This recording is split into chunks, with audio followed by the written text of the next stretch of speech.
La pregunta que me hacían era si, aparte de haber vida más allá de la crisis, que espero que sí, confío que sí, estoy seguro de que sí, si las energías renovables son una solución a la crisis, ¿no?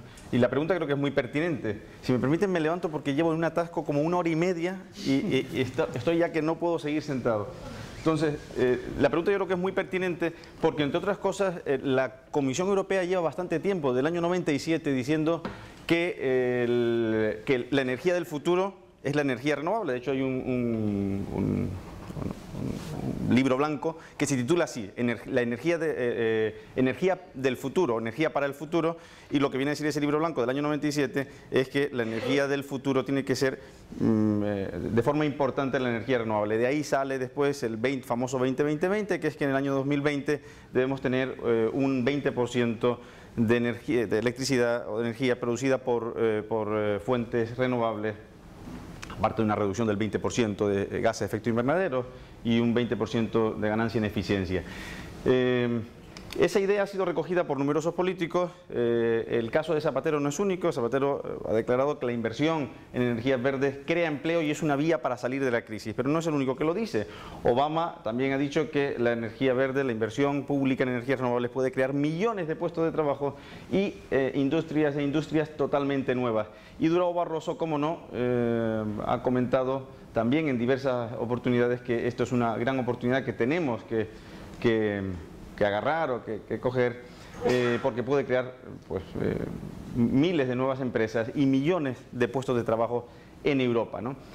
La pregunta que se hace cualquier economista es, vale, crear empleos no es una cuestión difícil, hay un montón de formas de crear empleo. Si nos ponemos a crear empleo, se nos pueden ocurrir muchísimas ideas, algunas de ellas peregrinas, para crear empleo. La cuestión no es crear empleo, sino la cuestión es crear empleo productivo, que sea productivo y que añada riqueza a la sociedad, ¿no? Porque si no podríamos acabar diciendo que un montón de gastos corrientes cualquiera pueden ser empleos productivos, o un montón de inversiones públicas pueden ser empleos productivos, e incluso empleos verdes. Por ejemplo, podemos llegar a idear un esquema por el cual subvencionar la creación de ventiladores sea un empleo verde, como daba a entender un caricaturista en un diario extranjero. Lo cierto es que en el tema de las renovables hay una cuestión importante cuando hablamos de empleo, y es que son una industria capital intensiva, y como industria capital intensiva no vamos a encontrarnos con muchos empleos. Esto no es algo malo, de hecho esto es un aspecto positivo de cualquier industria capital intensiva, pero si unimos el que es capital intensiva con lo primero que estábamos comentando, con la posibilidad de que sea empleo poco productivo, y que sea empleo que se está generando artificialmente poco productivo, pues entonces sí que nos podemos encontrar con un problema, ¿no? De hecho, cuando buscamos los empleos en el sector renovable, nos encontramos con que el 66% de los empleos son en instalación y fabricación, y lo que es mantenimiento, lo que son los empleos que no están tan relacionados con la fabricación del equipamiento de ese momento o sobre todo de la instalación, pues son una parte minoritaria de ese empleo. De modo que si queremos mantener el empleo tenemos que seguir instalando, básicamente. Tenemos que seguir instalando campos renovables, ¿no? Se dio una circunstancia curiosa con respecto a lo que comentaba el profesor Cabrillo, y es que cuando nosotros llevamos bastantes meses trabajando en este estudio, pues el presidente Obama comentó que repetidas ocasiones que había que mirar el caso español, que había que seguir el ejemplo español y piensen lo que está pasando en países como España, dijo en diversas ocasiones. Bien, nosotros estábamos mirando desde hacía ya bastante tiempo lo que estaba pasando en España, y con lo que nos estábamos encontrando, realizamos ese informe al que mencionaba el profesor Cabrillo. Tuve la suerte de contar con Raquel Merino y Juan Ramón Rayo, y una persona con una larga experiencia como directivo de una empresa eléctrica, José Ignacio García Bielsa. Y lo que habíamos encontrado a lo largo del tiempo que estuvimos preparando ese estudio es que efectivamente se había dado un boom realmente espectacular. Hasta final del año 2008, pues las energías renovables habían llegado a lo que son el régimen especial. Hoy en día sí son las energías renovables las que llegan a esa cantidad. Habían llegado a 26.000 megavatios, ¿no? Teniendo la eólica la mayor parte, con casi 15.000 megavatios en aquel momento, y la solar pues cerca de 3.000 megavatios, cuando el objetivo para el año 2010 era 371 megavatios. Y las empresas españolas, cómo no, con este crecimiento se habían convertido en líderes mundiales, algo de lo que muchísima gente pues, está orgullosa en este país, ¿no? Pero claro, cuando mirabas el cómo se había conseguido, de qué manera se había conseguido, lo que te das cuenta es que lo más verde era la lluvia de billetes que había caído sobre esta industria, ¿no? Se había regado de forma intensiva con subvenciones o con ayudas, depende de cómo se le quiera mirar, el sector para poder provocar este milagro económico, este milagro industrial. Ayudas que han ido variando, pero que llegaron a estar el orden de los 575% en la solar y del 100 y pico por ciento en la eólica, sobre el precio de mercado, sobre el precio del pool. Con lo cual, pues, y además los distribuidores estaban obligados a comprarte la energía, con lo cual ahí no había ningún riesgo y era normal que se produzca un milagro de ese tipo cuando se produce pues eso, una lluvia verde tan intensa, ¿no? Bien, esa lluvia pues lo que produjo fue una burbuja bastante importante con un apalancamiento medio de 80-20. Una burbuja que se unía además, que cohabitaba con otras burbujas al mismo tiempo, y esto va a tener cierta importancia en el momento en que la burbuja tiene problemas, ¿no? ¿Cuál era la característica de esa burbuja? Bueno, pues por un lado teníamos esas ayudas comprometidas mediante la legislación, hablaban con esa potencia instalada de un compromiso de 28.600 millones a finales de 2008 para estas energías. Y los empleos que se habían creado en ese momento, empleos estandarizados, anualizados, eran aproximadamente 50.000. Claro, si cogíamos y mirábamos cuánto había costado cada empleo en subvención, no en inversión total por supuesto, pues tocaba 570.000 euros por empleo.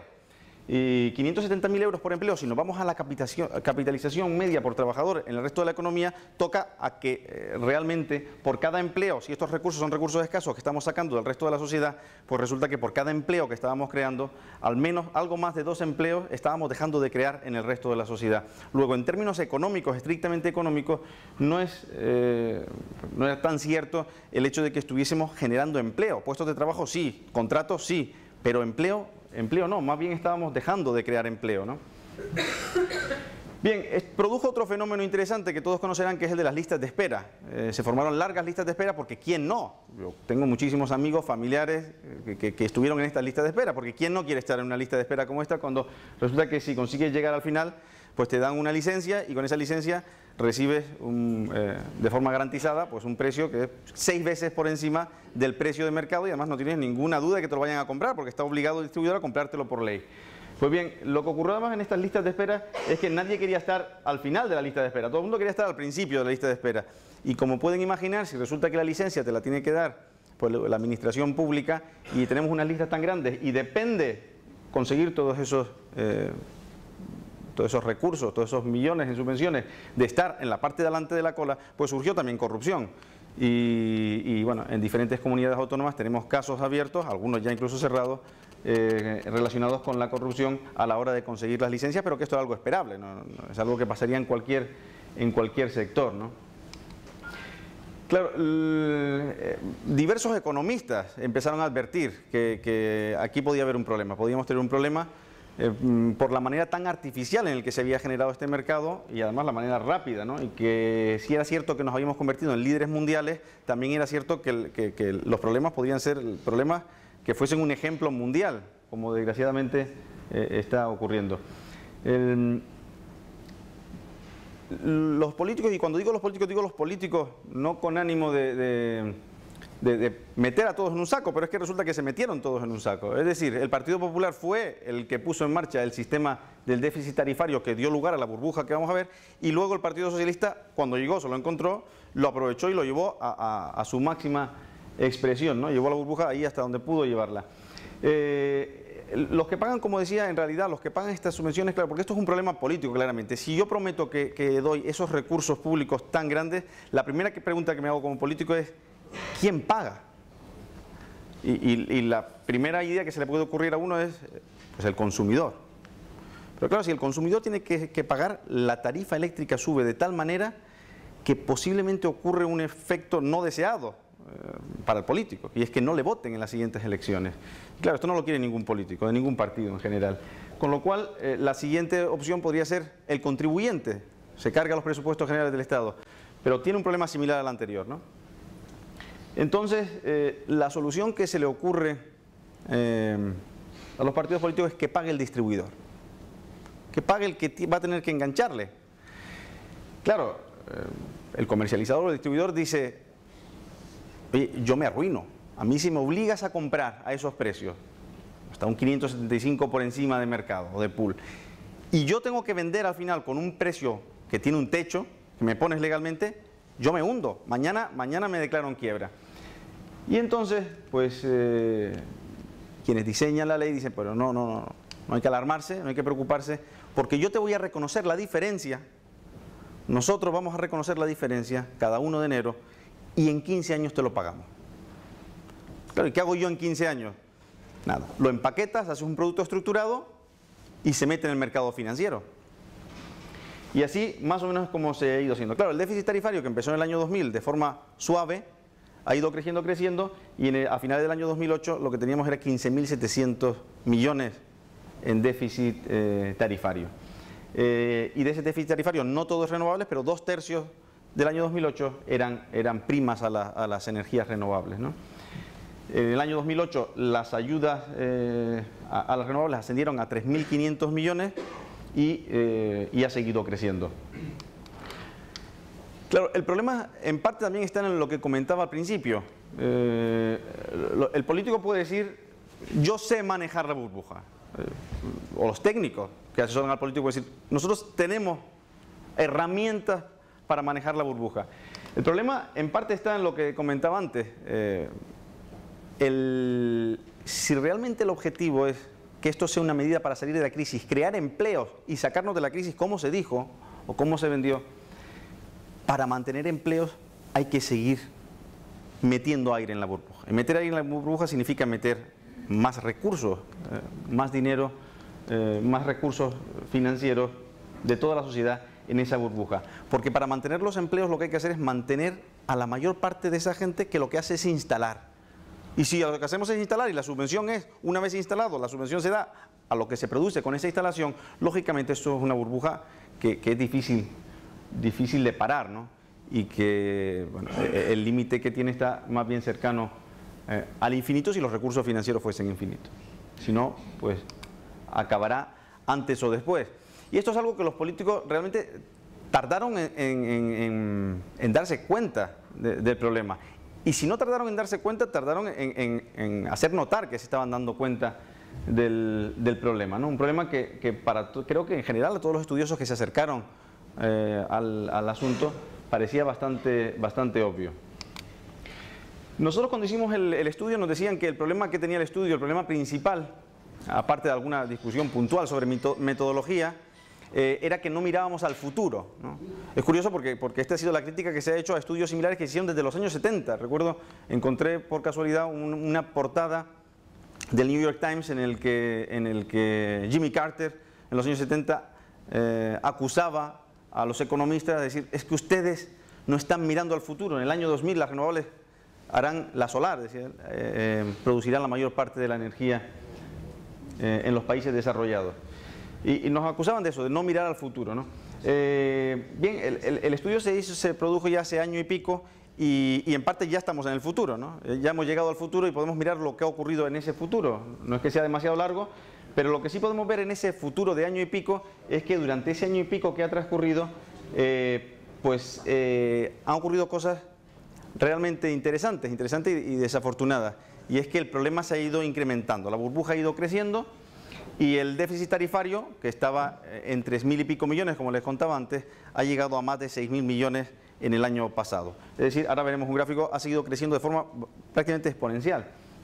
El año pasado, las ayudas a las renovables duplicaron en valor el coste de toda la producción energética del país.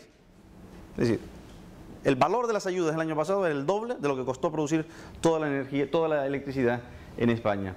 El coste unitario de las energías renovables, eso claro, es meterlas a todas en un saco, y la verdad es que también por otro lado no es justo, porque no tiene nada que ver el coste de la solar, es bastante distinto al coste de la eólica, pero el coste fue 3,3 veces superior al coste del resto de formas de producción. Y el déficit de tarifa alcanzó los 4.600 millones y bueno, y la burbuja siguió creciendo, ¿no? Que el futuro no fue más bonito, sino más bien más oscuro que el que teníamos. ¿Cuál es la situación actual, si miramos hacia atrás? Pues esto es un gráfico del gobierno que sale en un estudio que muchos conocerán de hace apenas un par de semanas, en el que se mira atrás y se dice, pues en los últimos 10 años, el precio de la electricidad ha crecido un 77%. Dice, ¿cómo podemos, a qué se debe ese crecimiento del 77%? Al tiempo que el precio del pool, este es el precio final al consumidor, el precio del pool no ha subido así. El precio del pool, aquí tenemos, en esos 10 años ha subido un 12%, mientras que el precio final un 77%, y en cambio en los últimos años lo que ha hecho es bajar, ¿no? Entre el 2005 y el 2009 ha bajado un 14%. Y se pregunta al propio ministerio, ¿a qué se puede deber, ¿no? Y cuando coge los distintos factores encuentra con el único factor que lo puede explicar es precisamente las primas a las energías renovables. El gobierno, de hecho, llega a ser una afirmación un tanto curiosa que dice, lo explica al 120%.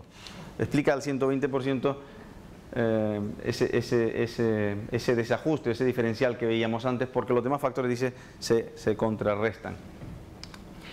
También en ese mismo informe de hace un par de semanas, pues comenta algo que nosotros también comentamos, que la evolución del sobrecoste de las renovables tiene un crecimiento que si no se pone remedio, si no se cambia el modelo, pues es un crecimiento que tiene la pinta de un crecimiento exponencial.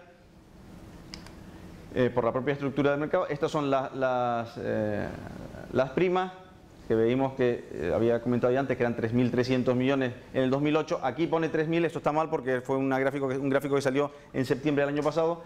Habría que ponerlo pues más bien por aquí, en cerca de 5.000, y con lo cual pues tenemos el mismo problema de nuevo, ¿no? Se ha dicho durante este último año que ha habido noticias para alegrarse, como por ejemplo el récord de producción eólica que se ha producido en diversas ocasiones a lo largo de los últimos meses. La penúltima vez creo que fue esta, la de noviembre, aquellos días que hubo muchísimo viento, y se decía, pues, por primera vez la mitad de la producción eléctrica durante unas horas ha sido eólica. Y efectivamente esto podría ser causa de satisfacción si realmente fuese una energía que se produce en el mercado. Pero si no se produce en el mercado, sino se produce con el esquema que estamos comentando, esa noche, ese récord costó 6,5 millones de euros. O sea, las primas que hubo que dar por ese récord puntual de la noche son 6,5 millones de euros. Y ha habido otras noticias, como por ejemplo también, pues lo habrán visto, lo habrán seguido en la prensa, como por ejemplo el asunto de la producción solar nocturna, ¿no? Que, de hecho, esto muchos lo sabían desde hacía bastante tiempo. Yo cuando me enteré por primera vez fue al poco de terminar el estudio y me comentan si me había dado cuenta que algunas plantas solares en España tenían una productividad muy por encima de ninguna otra en el mundo.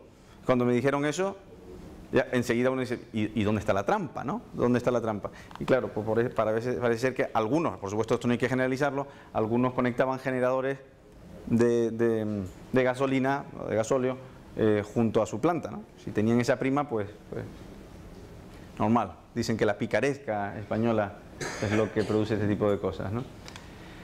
Bien, el problema a día de hoy es que el dinero comprometido o la ayuda comprometida a día de hoy para los próximos 25 años está en torno a los 100.000 millones de euros.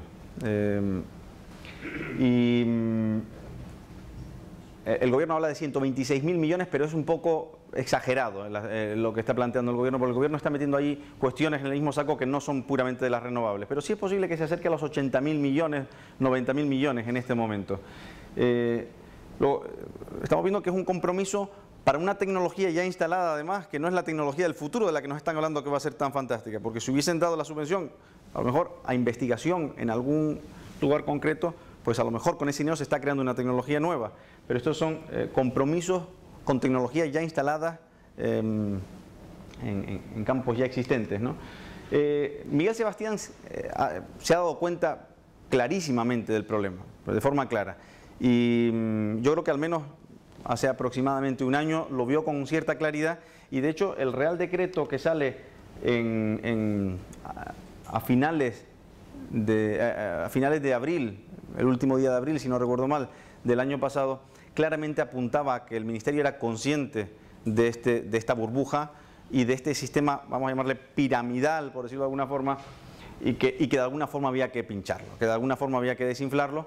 Y de hecho en el preámbulo de ese Real Decreto dice: el creciente déficit tarifario está produciendo graves problemas que en el contexto actual de crisis financiera internacional está afectando profundamente al sistema y pone en riesgo no solo la situación financiera de las empresas del sector eléctrico, sino la sostenibilidad misma del sistema. Este desajuste resulta insostenible y tiene graves consecuencias al deteriorar la seguridad y capacidad de financiación de las inversiones necesarias para el suministro de electricidad en los niveles de calidad y seguridad que demanda la sociedad española. Es decir, el Ministerio en ese momento era plenamente consciente del problema al que se enfrentaba. Lo que no tenía muy claro es cómo desactivar la bomba de relojería que tenía, ¿no? Desde entonces Miguel Sebastián ha estado dando tumbos de aquí para allá, que ha sido un problema grave para el sector también, porque no ha estado nada claro el cómo se va a solucionar el asunto. Las inversiones han quedado paralizadas, las fábricas, ahora lo veremos, han estado cerrando, y lo último ha sido incluso plantearse la retroactividad, ¿no? El coger y decir, no, incluso los compromisos de pago futuro, pues no seguir aceptándolo, sino elegir algún tipo de retroactividad, posiblemente no de las más duras, sino de las más blandas, y reducir ese montante que ellos comentan que es de 126.000 millones de cara a los próximos 25 años, reducirlo, pues reduciendo la fórmula o cambiando la fórmula por la que se dan esas ayudas a la producción. En este último año también pues hemos visto cómo gran parte de las plantas de producción han ido cerrando. Las 2 de BP en Madrid, por ejemplo, cerraron. Curiosamente los trabajadores lo recordarán, pues se dirigieron a la Comunidad de Madrid, al Parlamento, y lanzaron piedras contra el Parlamento. Y bueno, hemos visto cómo del empleo verde que se nos mostraba, más bien a lo que hemos ido pasando es al desempleo verde. Es decir, las noticias ya no eran de creación de empleo, sino más bien las noticias que veíamos en la prensa eran sobre pues, los empleos que se despedían dentro de la industria, ya no los que hablaba antes del coste de oportunidad, de los que se dejaban de crear en el resto de la sociedad por crearse ahí, sino incluso el desempleo dentro de la propia industria, ¿no? También en la eólica ha pasado algo similar, aunque no tan grave, por supuesto, en los últimos meses. Y bueno, no porque el mercado eólico se esté reduciendo, sino en parte por lo que vemos también en las noticias, y es que empresas como Gamesa están cerrando aquí y trasladando, por ejemplo, producción a China, algo que curiosamente decían que eso jamás pasaría, que esto era un sector en el que no se iba a poder deslocalizar. Yo nunca entendía aquel argumento, ¿por qué no se va a poder deslocalizar el sector? Y, por ejemplo, Gamesa pues ha cerrado aquí para abrir en China, ¿no? Bien, la cuestión es, ¿realmente esta era la solución verde de la que nos hablaban pues Zapatero, el presidente Zapatero y el presidente Obama para la salida de la crisis? Pues bien, si nos atenemos a los dos problemas más importantes que tiene en este momento el país, que creo que son el desempleo y el déficit público, y miramos a las energías renovables, o a este modelo, no a las energías renovables en sí, que seguro que en un mercado libre tendrían su lugar y estarían presentes, yo no tengo ninguna duda de eso, sino a este modelo de energías renovables, pues con lo que nos encontramos es con que en el lado del empleo no han hecho nada por crear empleo, sino más bien por destruir empleo, han colaborado a esa destrucción de empleo. Y en el lado del déficit, pues ya lo hemos visto, lo que han creado es una burbuja de déficit bastante importante, ¿no? De modo que del entusiasmo en los empleos verdes como forma de salir de la crisis, pues hemos pasado más bien al desánimo y a la tensión de pensar cómo desmontar un modelo artificial lo mejor hubiese sido que nunca se hubiese montado, ¿no? Y por eso, pues, bueno, tengo no mis dudas, sino mi convicción es que esto nunca ha sido, no es que no sea en este momento la solución para la crisis, nunca fue la solución para la crisis. Pudo haber sido una industria que colaborase en la generación de riqueza y la generación de empleo si se hubiese dejado al mercado. Del modo en que se hizo, lo que ha colaborado es a todo lo contrario, desafortunadamente, de lo que pudo haber sido. Ha colaborado a perder empleos y a crear más déficit público. Gracias.